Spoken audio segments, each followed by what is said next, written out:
This is the Master Marketer Show, powered by Proofpoint Marketing.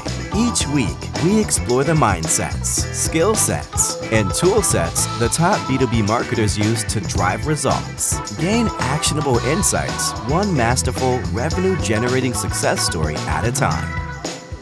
Let's get started.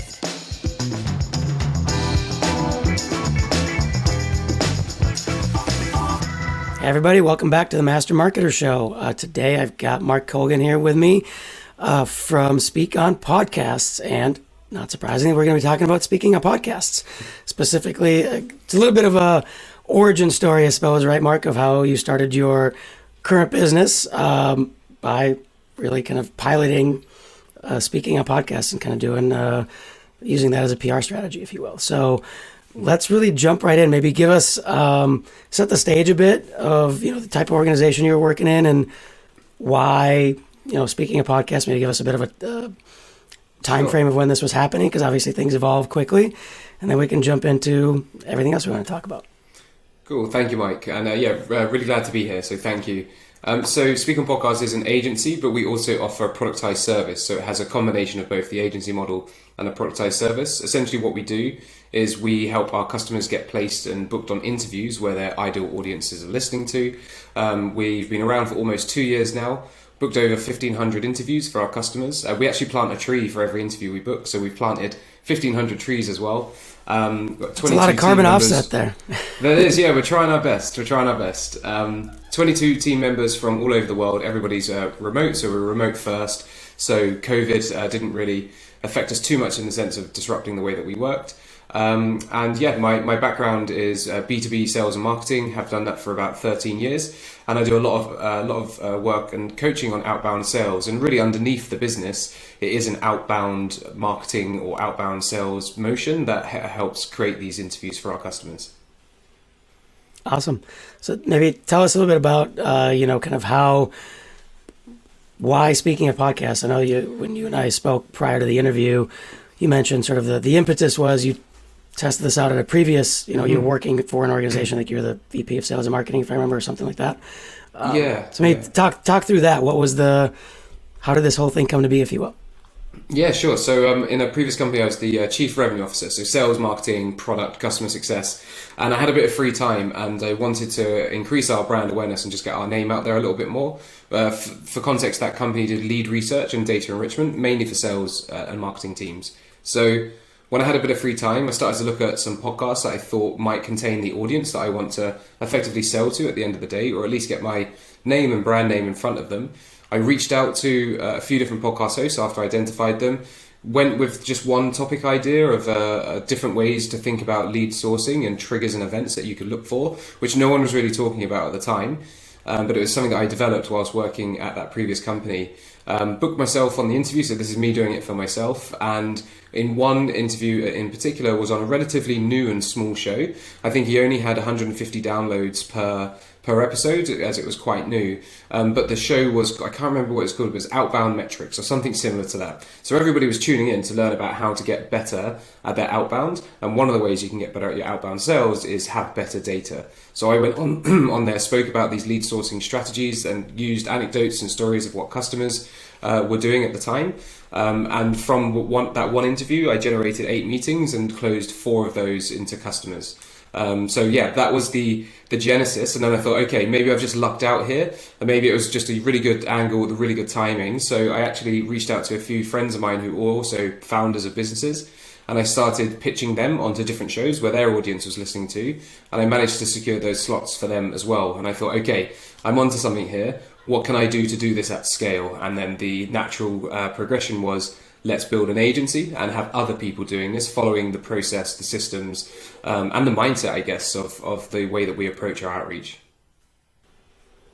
So I'd love to hear about, I guess before I go there, what was when you were first testing this out in that previous organization, what was the time frame there? Are we talking a couple of years ago? When was this? Oh yeah, sorry. Yeah, so it was just over 2 years ago. So if we're May 2022, so I'd say it's probably February 2020. is when I was doing it. It only took a couple of weeks to find the podcast and then start reaching out. Of course, I only did it to a few people, didn't do it over scale, and I also didn't follow up like I've learned now that follow up is key. So just over 2 years ago. Got it. I think the reason I ask is because, it's podcasts were obviously established by then. It was a solid channel, if you will, but not as proliferated, I think, especially in the B2B space as they are now, right? It's like, I think we're there's still lots of room to grow, it feels like, in terms of the number of podcasts is still small compared to whatever, like number of blogs is kind of what people usually compare it to. But I think that's important to note. I guess where I'm going with that is what's sort of the mindset that you have or that somebody needs to have when they're kind of exploring a new channel or territory, if you will, like this, right? It's sort of unproven. You said you had some free time, right? So that means obviously, I would guess everything else is sort of going well, and this is sort of, okay, great, this would be, everything I get from this will be gravy. Is that a requirement? What's sort of walk me through sort of some of the mindsets, if you will. Yeah. So I think the biggest mindset thing is just understanding that the way that B2B buyers, especially B2B buyers, buy these days is completely different to what the marketing attribution and the software companies tell you. So I looked at the last few purchases from a B2B software point of view that I did, and I didn't download an ebook, and I didn't go on their blog, and I didn't subscribe to their newsletter. I heard them on a podcast, or I was in a community and somebody mentioned that company. I went to the website and I spent a considerable amount of time just flicking around looking at the integrations because I'm a lot more informed. So that was one of the biggest shifts for me of thinking, okay, how do I get my name in front of the people that need to hear about me or that we could help? Because I know that just continuing to do the ebook route and the blog post just wasn't gonna get there. I also didn't have a huge budget for paid ads either, so that was something I was looking at, something which was potentially a little bit more lean. And then the other thing that I was thinking about is, well, I can go on a podcast, speak for 35 minutes, 40 minutes. That's a 3,000 word blog post or 1,000 word blog posts. It's a ton of social media content. You can repurpose about 20 at least images or videos from each interview, and then the social media post as well. So that's the content I can create, and then where can I distribute that content? My own social channels. The post is going to share it. I can use it in my newsletter. I can use it in my own sales outreach as well. So from one 30 to 45 minute conversation, I've got a ton of content, and I've got and I can leverage that content across all of the different channels that I've got. Because I've sat there before trying to think, okay, what am I going to write about now? And I'm not the most gifted writer, but I can speak and talk around the challenges. And what you get with podcasts as well is that the host might ask you a question which you've never been asked before, or it's a different perspective, and you give an answer on the spot. And you're like, okay, that's a cool piece of content. Let's take that out and create a blog post from that 6-minute segment, for example. Yeah, for sure. I mean, you're speaking my language in the sense of we don't place people on podcasts, but we actually end up producing a number of podcasts for our clients as part of the overall content strategy, and then doing all that repurposing, et cetera. And I think the other interesting thing you mentioned, this is, I guess, more tactical, if you will, but that question of what the heck am I going to write about, or even what am I going to talk about, I think is an important one, because that's where a lot of subject matter experts get hung up, right? They're in the weeds, they're doing stuff, especially, I mean, a lot of organizations we work with are, like professional services, like consulting groups and things like that. Like their job is to out there and be billable and, do all that stuff, not to figure out what content to write or even what content to speak about. But you kind of create an interview situation, and all of a sudden they're not the ones coming up with the topic, and that's half the battle. Yeah, absolutely. And when we work with our customers to kind of define what topics we're going to be interesting and valuable to the audience, we steer clear of their product and their software or their service and their offering, and we talk about the challenges that they face. And 3 main questions that we send before the onboarding call is, what are the most common questions you get from customers? What's obvious to you but amazing to others? So when you tell people, they're just like, whoa, didn't think about that. That happens a lot, and I think we have a bias where we know a lot more than we actually believe we do. And then the third one, which I enjoy the most, is those unconventional opinions. So what's going on in the market that you don't agree with, or what's the best practice that you disagree with as well? And just from asking those 3 questions and bullet pointing around 4 or 5 answers for each question, you have close to 15 topics that you can then flesh out and pick and prioritize prioritize which one's going to be more beneficial. Well, you're gonna have fun in our lightning round because that's at least a couple of the questions we always ask. So, awesome. So, from a mindset perspective, it sounds like the main thing that you mentioned is, again, changing how you think about, how does the today's B2B buyer actually buy, right? So it's not about capturing the lead, if you will, capturing the contact info. Yeah. It's about getting the right piece of information out in front of the people who are at some point actually going to have a need or could have a need. Yeah, and honestly, Mike, it just felt like the right thing to do. From a gut feeling point of view, what is the downside of me speaking about some success stories without being too pitchy in front of my ideal audience? Am I going to be able to 100% attribute everything from each of those interviews? No, but it's the right thing to do. So that was another kind of mindset. And finally, the third mindset, I would say, and it's probably, if we get into the tactics, I can share this, but the point of our outreach is to make connections and start a conversation, not going direct with the pitch and trying to persuade somebody to take on the person that I was representing, even myself, or now our customers as well. So it's making those connections, because another benefit of speaking on podcasts is that you can build relationships with the hosts. For example, Mike, if you have a customer who is looking to go and speak on other podcasts and that's not something that you offer, you might remember me and think about introducing them to me. And we see that time and time again, not only for ourselves, but with a lot of our customers. And sometimes the hosts turn into customers for our customers too. Yeah, that makes perfect sense. One other thing I'm curious about is, how do you sort of, you tested it, but if you're going to formally go out and whatever, you're a VP of marketing or whatever at another organization, or you're a CRO at another organization, how do you pitch this internally? Hey, we're going to spend X number of hours of internal time or X number of dollars with an external partner doing this. Like, what's the mindset behind that? Like, what do you need to, how do you communicate and how do you get the approval internally? So a couple of things. I think the first thing to do is go to your CEO or the decision maker or budget holder, sit down with them and ask them, what was the last thing you bought for the business that you were involved in, and how did you go about that? What touch points with the brand, and just almost do a mini interview with them, casually interview them, and they'll start realizing that actually they didn't download an ebook or a white paper. Not to say that those things don't have a place, they're of course part of the marketing mix, but they're likely in a community and they saw somebody else mention the product or the problem, and loads of people recommended a few different tools, and 3 people said, I like this tool, this one is the one that we've been using for the last 3 years, it's fantastic. So that's the first stage as well. The second part would be is to remember that actually speaking on podcasts is a branding and brand awareness play. It helps you establish thought leadership and credibility in your industry. It's not directly a lead generation strategy. And oftentimes I'll have customers who book a sales call with me and they say, we want to generate leads. And I'm like, okay, there's other strategies that you should try out. This isn't the right strategy for you right now, because I don't want to have unhappy customers and I want to manage their expectations. So I think if you're in that position, remember that it is a brand awareness play, and then go and have a look at your competitors, right? Just go and search for your competitor's name or a couple of the leaders at your competitor's company and see which podcasts they've been on. Save that for later because you can go on those podcasts as well. But then ask yourself, can you afford not to be going on these podcasts when your 2 main competitors are dominating podcasting? Yeah, for sure. No, I think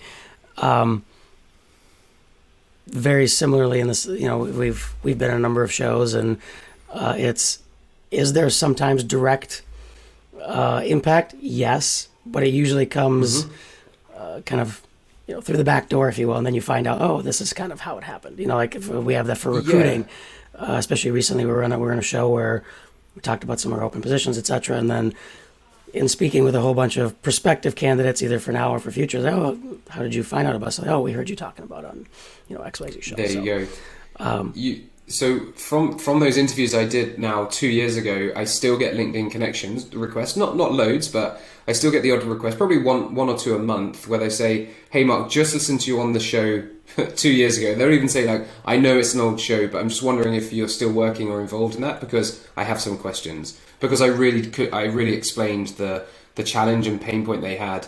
Now I'm not in that position to help them, but I refer them onto the person that can help them. So it's an evergreen play as well, and it compounds over time, which is really hard when you're trying to track your ROI in a very short term basis. And when it's, as you say, quite... when you have conversations with somebody, like if you've got a large sales team, are those sales team members writing down the fact that they mentioned podcasts? Probably not. So you're never going to be able to attribute it 100%. Yeah, definitely. And I think the last thing to call out here as we wrap up the mindset segment, if you will, is, you talked about providing valuable insight and helping them solve the problem. You weren't doing a sales pitch. It wasn't nothing to do with your company per se. Maybe you mentioned it. I don't know. I wasn't there, obviously, but like it was you found a very specific pain point and you were talking about that pain point. And I think that's the other, whether you're going to have your own show and you're going to have more of a, monologue style, or if you're going to go on other people's shows, I think that's a very important mindset to have. Like, you're not there to sell. You're not there to pitch. For that matter, forget the name of your own company, in my opinion, and just provide valuable information that's educational, entertaining, inspirational, any combination of those three. Yeah, and just think about that the host typically, in most cases, are there to provide value to their audience, because valuable guests with valuable content make the podcast look good, the host look good, and everybody wins. So in the 99% of the podcasts we work with, the host is really looking for guests that can bring something different to their show. And oftentimes we'll have a look and see what the previous topics on the shows, on the podcast were, and say, oh, actually, there's one where somebody talked about, I'm going to make this example up, that you should gate all of your content. We've got a customer who actually disagrees, and here are the reasons why. Do you think your audience would be interested to hear the other side of the coin, or the other side of the conversation? And it's very hard for a host to say no, because you tee it up in such a way that it's almost a no-brainer. That's a perfect transition into, what are the skill sets that one needs to have? Like, let's assume you're a, one-man marketing team. We work with a lot of clients like that. It's a one-person marketing team in a very technical organization, just to kind of set the stage. Sure. What skill sets does somebody like that need to have to run this strategy internally? Yeah. So first of all, you need time before you have the skill set, because it can take a lot of time to do this. But you typically can break it down into 3 stages. The first is research and analysis. So not only do you do the research, you then have to work out, is this show relevant for me or the speaker that I want to get on, whether that's yourself or your one of your senior leaders. So you've got the research, then you need the copywriting. And the copywriting is the most challenging part, is how do you craft emails that are going to get the attention of the host. Mike, I'm not sure if you know how many emails you get per week of people pitching you to be guests, but most hosts say it's hundreds a month, in the bigger shows even more. So how are you going to cut through the noise? And great copywriting does that as well. And then the other side, the other skill set you need is just diligence with admin and follow-up. What you'll find when you do this is every host has a different process. Mike, I think I've shared with you before that your process is very good. You give me all the information I need before the show. I can read the PDF that you send. I'm prepared. Other shows do not have that. Some shows don't even use calendar booking links. So you have to really and that's why it takes so much time and diligence to stay on top of it all, because there's so many variations. And I sat down and wrote hundreds of pages of SOPs for the business when I first started, and we're adding to them all the time. This scenario happened, that scenario happened. So yeah, diligence and attention to detail with those would be the third skill set, I'd say. So let's dive into maybe a few of those. Let's start with the research piece, because I think one of the things, and I kind of look at this as a sales exercise to a certain extent. It's how do you create the list, right? Because there's millions of podcasts out there, hundreds in each subcategory even, right? And at least in most. How do you decide which ones to go after? Like, what is that skill set? Yeah, so my answer to this is the same answer as when you think about sales and marketing, but you start with who else is talking to my audience. So who else is selling the same product as we have or similar service to us? Who else sells the service that happens or the thing that happens after or before? Like recruiters, for example, for me are like a goldmine of people to know, because they often work with a lot of different companies that you might be working with as well. But so who serves the same audience, and who are those known names in those audience? I'm sure if you sat down, you could write down 3 or 5 influencers, I guess, in your market. They're not famous on the street, but in your industry, they would be. What events are going on for your industry? Who's speaking at those events? Which companies are sponsoring those events as well? And then you go into the rabbit hole of like following all of these different paths, and that's where it gets a bit confusing. But that would be a place to start. Who serves my audience and my competitors?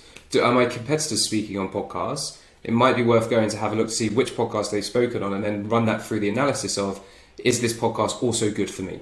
Because it could have just been their mate, they could have been a friend, and they were just doing their friend a favour. So it's not always a given that it's going to be the right podcast for you.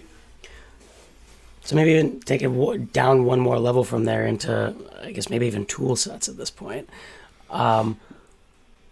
Maybe walk me through, like, what is your research process, kind of step 1, 2, 3, 4? Like, Sure. What are the things you're looking at? How are you finding are you using things? Are you like looking through listen notes? Like, what's the process? Yeah. So the first of all is come up with a hypothesis of what you're going to search for. What is your research strategy that you're going to take? Once you've done that, sometimes a simple Google search of best marketers for industrial design, for example, will yield some results. But then you want to use a tool like Listen Notes. You can use the free version for most of this as well. We have the paid tier, but really you can get away with a lot with the free plan. And you're essentially qualifying a podcast like you would qualify a lead, really. So what you're looking for from a qualification point of view is this podcast still active?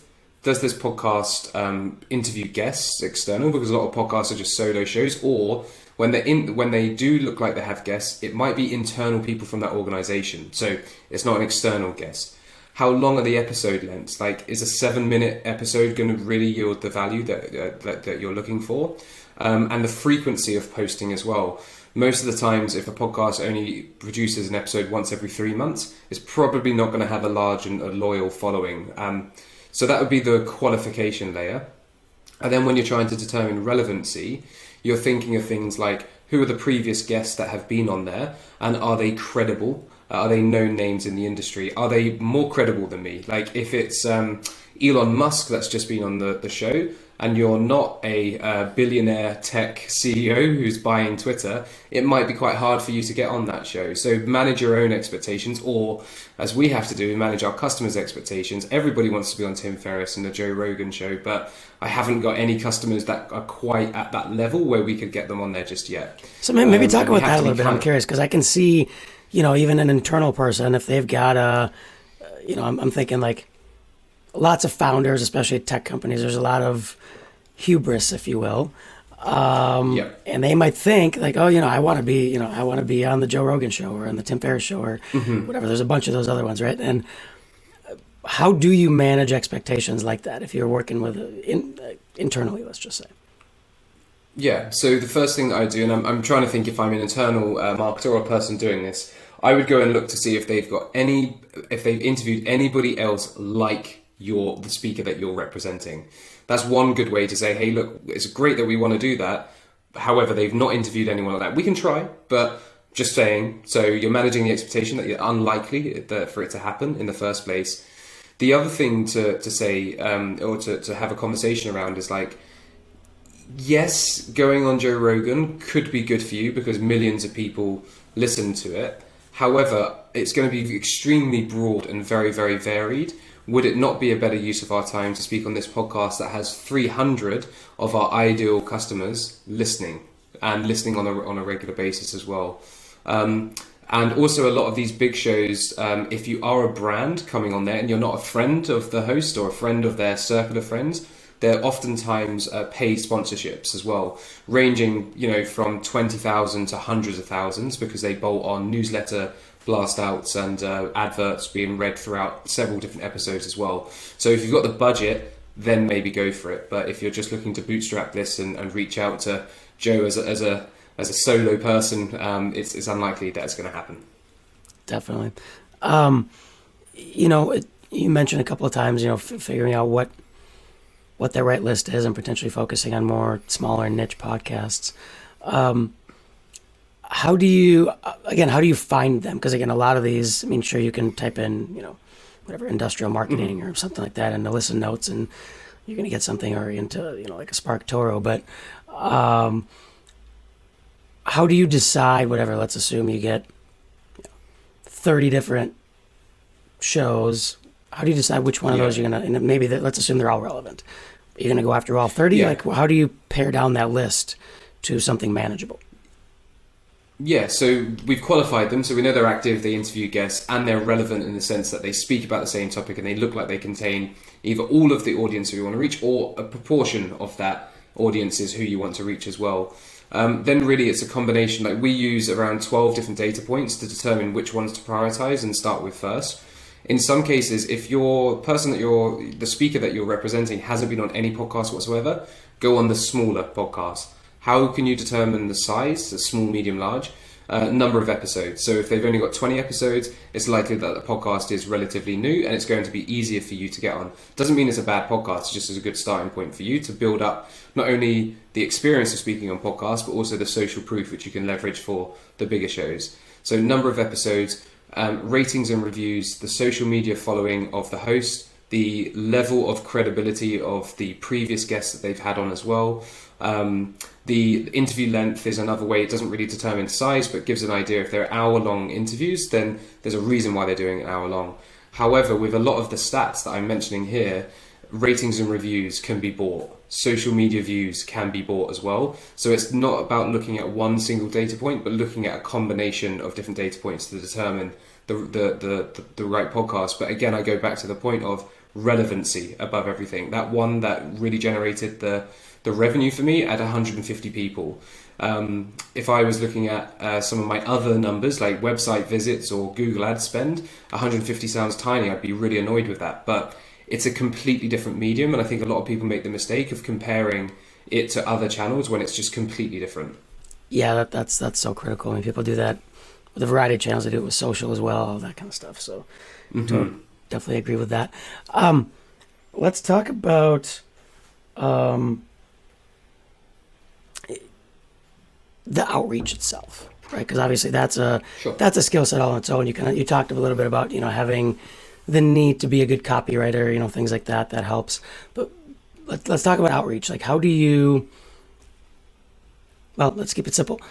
What's the process? Like, how do you decide what your outreach cadence is going to be, and which channels? Is it just email? Are you doing it on social? Like, what's how are you doing it? Yeah, we started off with just email, and then we introduced social as well, because everybody has an email address. Sometimes you can't find the email address in a GDPR compliant way, for example, and other times you send an email, never gets opened because they just ignore all pictures, but they might be more active on social. So first of all, once we've identified the right podcast, we then start to think about, okay, what is interesting or going to be of interest that we know about the host and the show that our customer has. So, for example, when we work with our customers, we ask them, what are your hobbies? Who's the most famous person you've worked with? What mistakes have you made that you'd be quite happy to share? In one example, we found out that, our customer told us that they like Brazilian Jiu-Jitsu, and we knew that one of the hosts likes Brazilian Jiu-Jitsu. So we made that connection in the email, and that's how we stood out in the crowd. It takes a lot of work.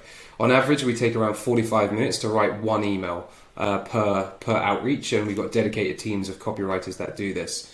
Cadence-wise, we send one initial outreach and we have 4 or 5 follow-ups. The follow-ups are very, very effective, and what we're doing in those follow-ups is just demonstrating the additional value that this person can bring to the audience, and demonstrating that usually with some social proof as well. I'd love to, maybe you can talk us through an example. And again, you can feel free to hide any names or any identifying information if you want, but I'd love to sort of hear an example. I'll go through the example that I used when I secured the interviews myself. So I saw that the previous guest on, who is a guy that I respect in the outbound sales world. He's got some great content, and me and him know each other.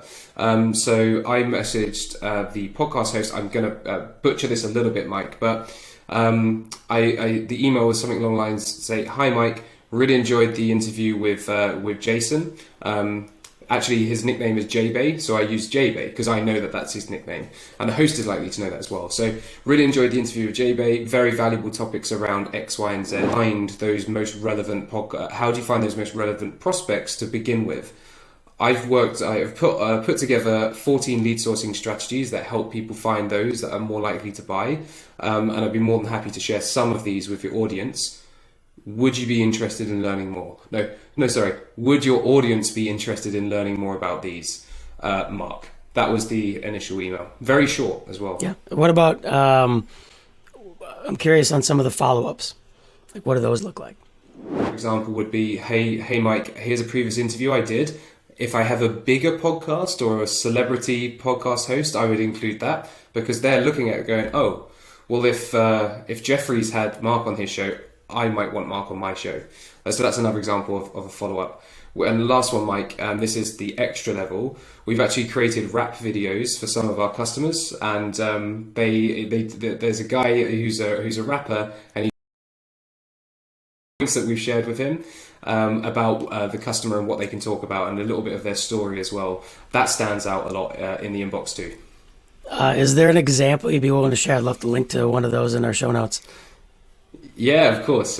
Yeah, I'll share it with you just after. Awesome. Yeah, that'd be great, because I think that, I think people forget about the entertainment aspect often on the B2B side. And again, I think everybody often thinks entertainment equals comedy, which is not always the case. Now, sure, maybe these are funny, maybe that is the case, but it doesn't have to be, right? You can entertain people in a lot of different ways, and I think I love that example.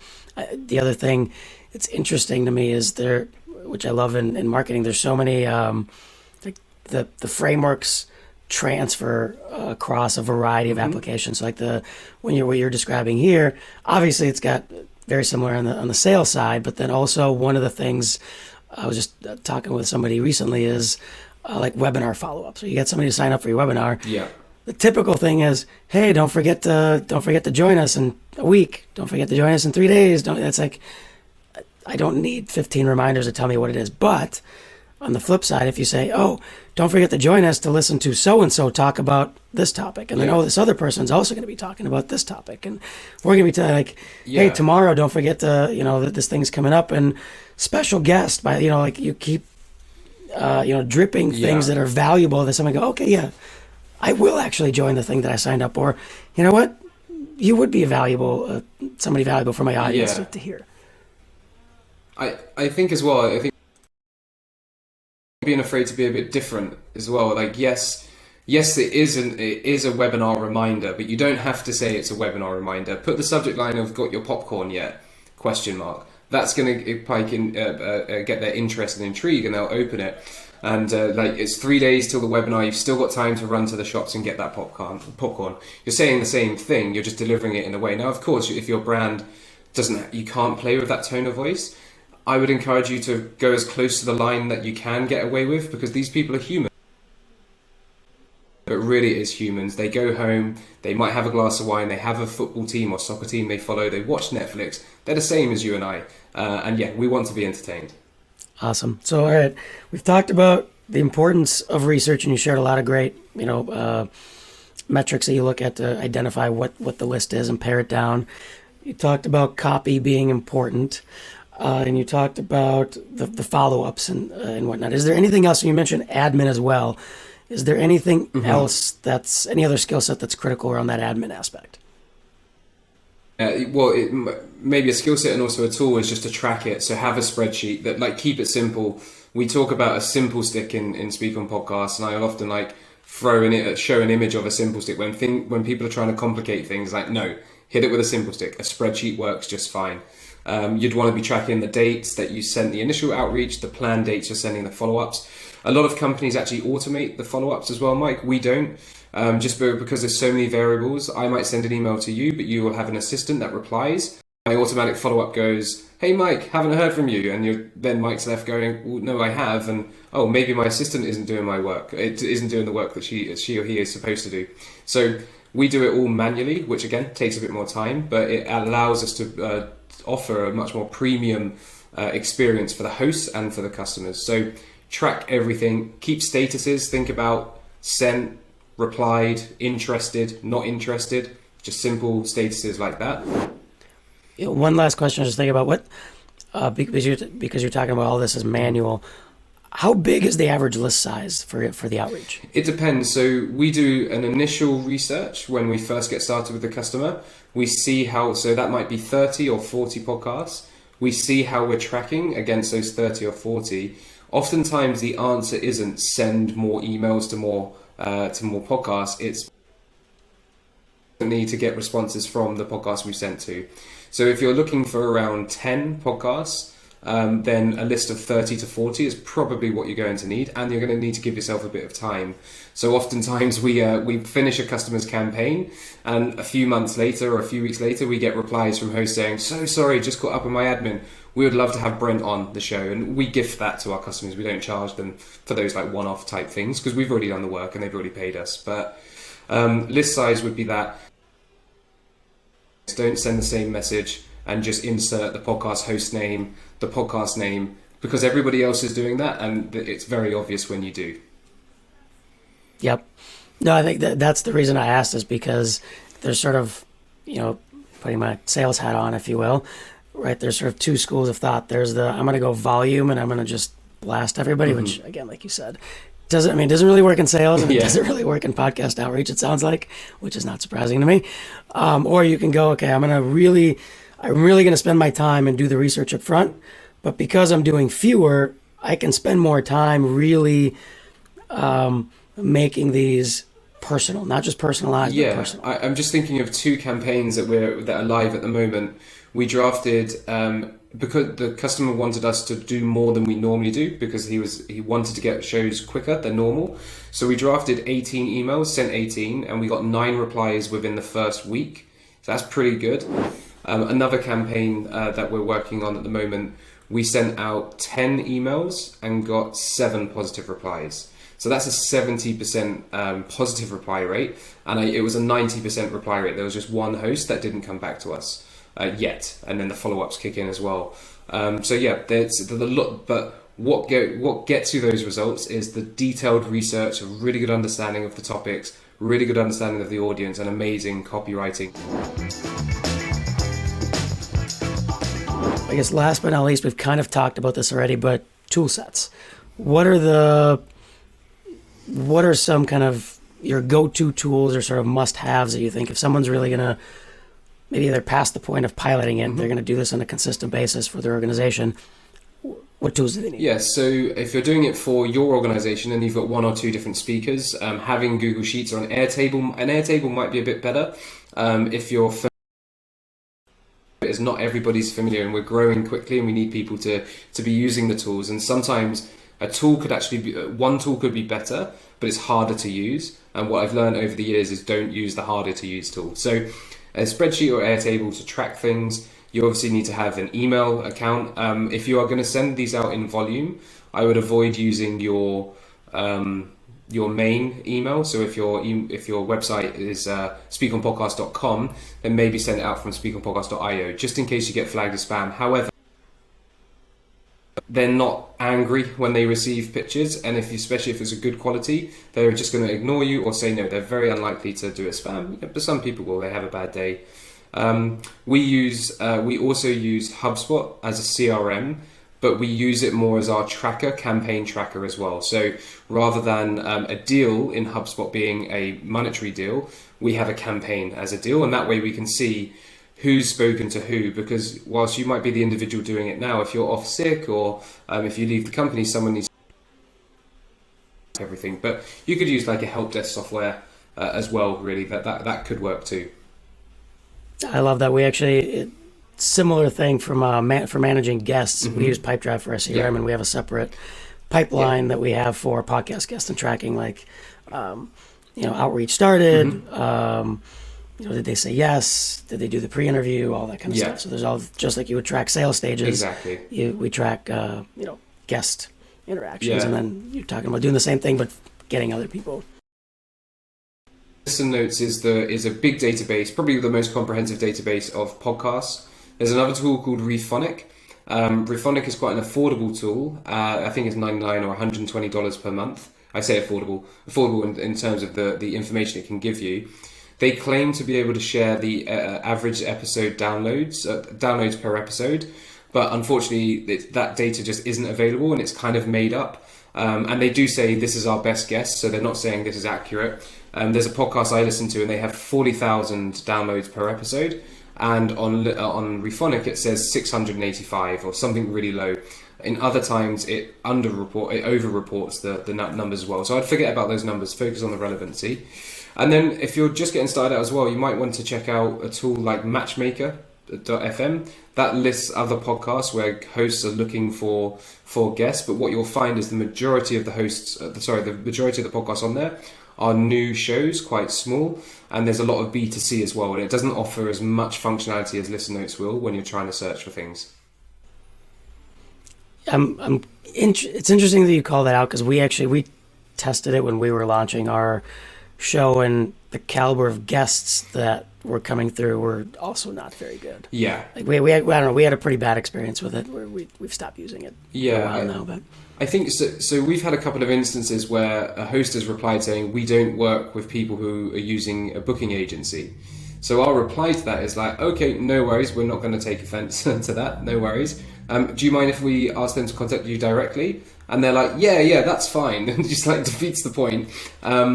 But most of the time when you are being represented by an agency, there usually is a qualification criteria that the agency has gone through. I'm speaking definitely as in our case, it probably is for others as well. So hosts quite like the agency side sometimes because it's a little bit more organized and they're kind of pre-vetted in a way. That makes sense. But it's not essential, Mike. I want to say it's not essential to work with an agency either. That makes sense. No, I think you've shared a lot of tips here for somebody who wants to just do it for themselves or for their organization, etc. So, great. Well, we've talked about mindsets, skill sets, tool sets. I'd love to hear some of the results. I mean, obviously, you've got a lot of clients. Mm-hmm.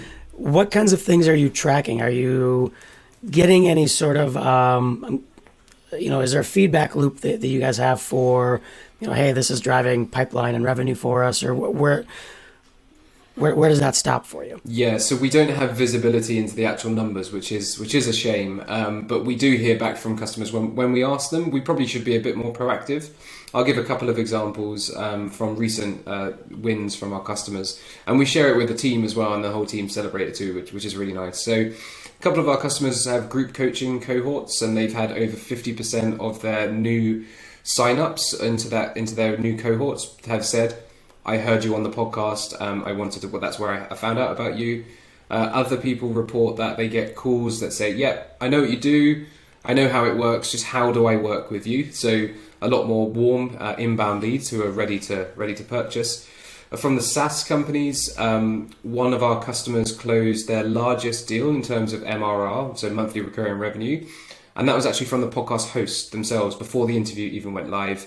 Another customer closed a 70k deal. He's in the agent and marketing agency space as well, from one of the podcasts too. One of our customers has a text message funnel, basically. So his call to action at the end of it is text the word automation to 5525, whatever the example is. And he's seen consistently higher numbers than he's ever had before. And it's compounding over time as well. But it does very much rely on what the customers have got set up themselves as well. Yeah, that makes sense. Perfect. Well, is there anything else you want to add? Anything that I didn't ask you about doing this that makes sense to call out? Otherwise, we can jump into our lightning round. Yeah, I would just say set your speaker up for success. So if you are doing this for somebody else, make sure they're prepared. Make sure that you do a practice interview with them. I know they're going to be busy, but you'll really be able to pick out if they're going to say something not necessarily wrong, but say something that isn't as powerful or as impactful. Have a very clear call to action. If you're offering something, also rehearse that and have that practice. Just start. I think all you're doing is with the podcast interview, me and Mike are having a conversation. It's Friday evening for me, it's Friday afternoon for Mike. Just two people having a conversation. And I think a lot of people put podcast interviews on this big pedestal, but it's just a chat. Two marketers having a chat. That's all it is. I love the call. we always talk about like when we're getting our clients ready to start recording their shows, like at some point you just have to get the reps in. Like, and I like to start off, like, hey, let's make episode 0, which is usually like a 3-minute thing just about the show. Like, let's do a little bit bigger. Whether we use the content or not doesn't matter, but let's, host and co-host, ask some questions, just get comfortable talking about some of these things and asking questions and things like that. And what you're saying is the same thing, but from as an interviewee perspective, right? Yeah, so we coach all of our customers and we do a practice interview with them, and then we'll listen to their live interviews and say, great interview, I feel like you need to pause a little bit more, breathe, let the host ask some questions. You spoke for 3 minutes non-stop, and your call to action needs to be a bit clearer at the end because I wasn't sure where people should go to find out more about you. Awesome. So I think that's it. Let's jump into our lightning round. Sure, let's do it. What is the main KPI that you use to evaluate marketing success? Revenue. What is something new you're looking forward to testing out this year? A marketing tactic. What am I looking forward to? A marketing tactic. This isn't going to be very lightning, is it? I think expanding the channels, it's outreach and just constantly experimenting with our outbound and seeing what we can do to send less emails and get more replies. What is a marketing best practice you actually hate and you think needs to go by the wayside? Forms in front of all content. What is your least favorite business word or phrase? Attribution. What is your favorite business or marketing book? Scientific Advertising by Claude Hopkins. It's an old school book about the psychology of how you advertise to people. We're still the same humans that we were back then. I have not heard that one in a long time, and actually I have a copy. I think I'm going to have to pick that one up again and see what I've got highlighted from years ago. Indeed. What is your favorite song to listen to at work? I listen to a lot of those kind of like lo-fi, chilled beats, coffee shop YouTube videos. They just play for like 2 hours, but helps me kind of get in the zone and get through some work. Awesome. What is something that your LinkedIn network wouldn't know about you? I basically took all of my knowledge about cold email prospecting, cold pitched my current girlfriend on Instagram, and it worked. Okay, so this is the end of the lightning round. There's a story here. How much are you willing to share? Yeah, no. So I saw her on a dating app. We didn't match on the app, but she had her Instagram. So I slid into her DMs using all of the same tactics that I shared today about outbound and how you'd make it personalized, make sure you've done your research. Didn't ask for a very solid call to action. It was very soft. And tomorrow will be our 1-year anniversary. So it definitely works. So speak on podcasts. Not only can you drive some revenue, but you can also find your life partner. Absolutely. Awesome. Well, Mark, this has been great. Where can people find you if they have questions? Yeah, sure. So you can find me at speakonpodcast.com. If you go to our blog, we've shared a lot of content. So if you are looking to get started, check out the blog. There's lots of different posts there. And there's a contact button on there as well. You can ask, you can book a call with me. I'm happy just to walk through your strategy. And if you're doing it yourself, that's completely fine. And if you want us to help, we can also do that as well. So that's speakonpodcast.com. Awesome. And I can vouch for everything Mark's talked about, because the reason Mark and I are chatting is because somebody on his team reached out on his behalf, and there's been a few others that are kind of in our pipeline as well that I think your team's been reaching out to us for. So that's awesome. That's you guys do good work. Thank you, Mike. Thank you very much. Awesome. Thank you, Mark. This has been great. All right, take care. Bye. Thanks for joining us on another episode of the Master Marketer Show. We'll be back next week with more B2B marketing success stories. Visit our website, www.proofpoint.marketing, for the full episode library complete with show notes, guides, templates, and more. Make sure to follow Proofpoint Marketing on LinkedIn and YouTube so you never miss an episode. Listen every Wednesday wherever you get your podcasts. Until next time.